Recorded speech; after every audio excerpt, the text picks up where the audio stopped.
So I started reading 440 HP your comment, and I started writing a comment back to it, and then I realized, you know what? I'm going to make a quick video because that's a great question, and I was trying to think about why that would happen when you put your hand or your shoe over the exhaust, and I wanted to explain a little bit about what exactly a valve adjustment is.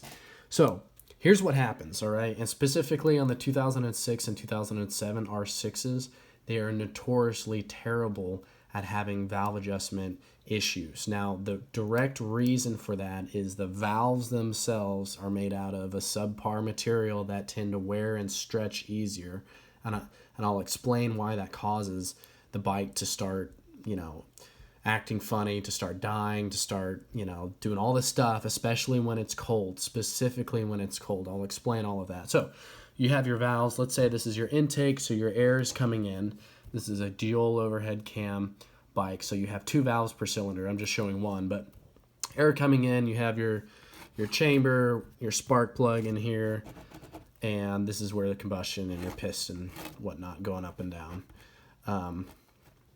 But yeah, your cams are up here, and basically what happens is you have these little caps on top, okay? And when you do a valve adjustment, you pull your cams off on both sides, and you take this little cap off, and there's this tiny shim underneath here. Now, what's the point of this? This is how you adjust your valves, but what tends to happen is over time, these valves wear out. So you have this seat right here that it seals when the cylinders is closed. You have the seat right here. But as this gets hot, and what you'll see is your exhaust side will wear out faster than your intake side. And I'm convinced because this side is definitely a lot hotter. It's pushing out hotter gases, and you have cooler gases coming through here. So every time I've done a valve adjustment, the exhaust side goes out quicker than the intake side.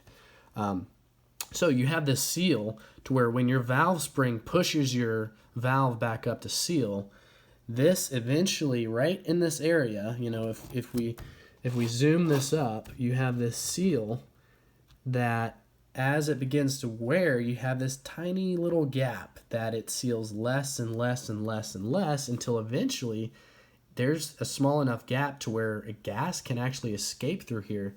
And that's what's causing it to die, is gas is getting out and it doesn't have a good compression right here on a really worst case scenario. And because this wears so much, that means you have to go up here and make this shim smaller and smaller. And what that causes this to do is the valve can travel further up and seal this area. So instead of a gap being here, it'll travel further up and seal.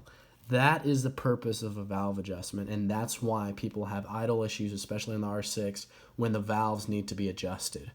Okay, and I saw this firsthand. I had the exact same problems going on with my R6, and as soon as it warmed up, it got better.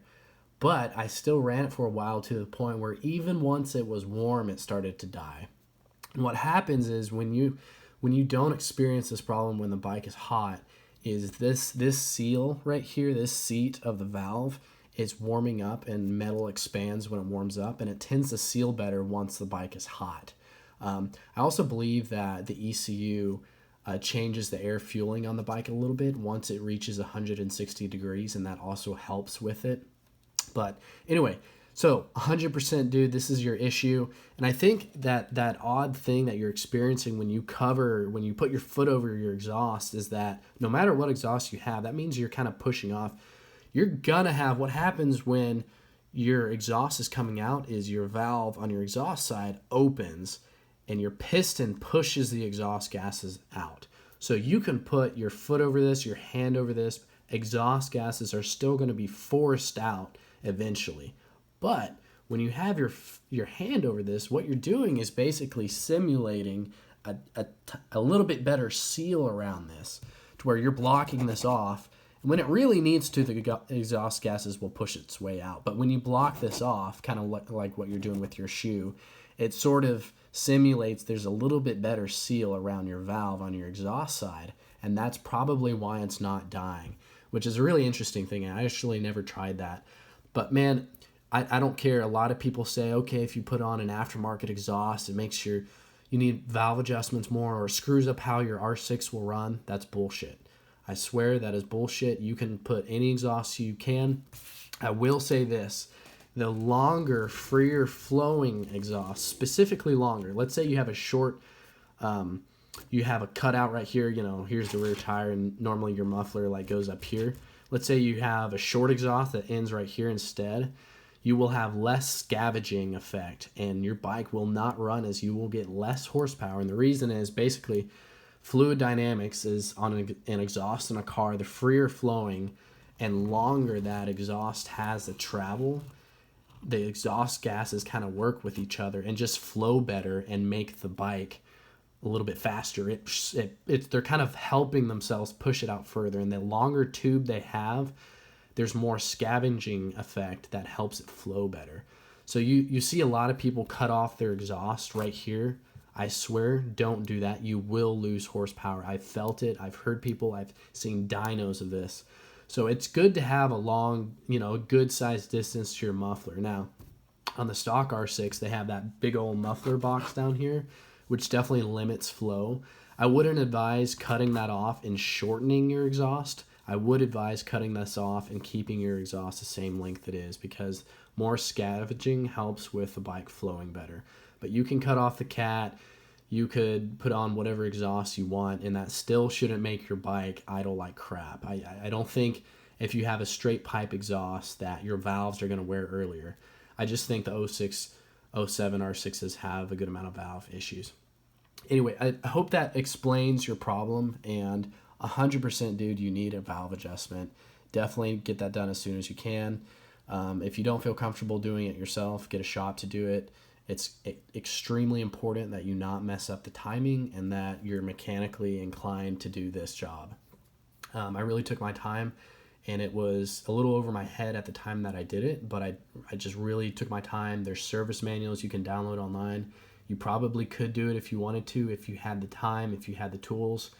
It's more of if you have a garage and clean space to do it and the time to do it and a little bit of money for some basic tools, you can probably do it. If you read the service manual, go word for word on what they say, double check yourself, and watch lots of videos, you can do it. But it's extremely important that you not mess up the cams or the timing, and the service manual will go through and tell you how to do all of that.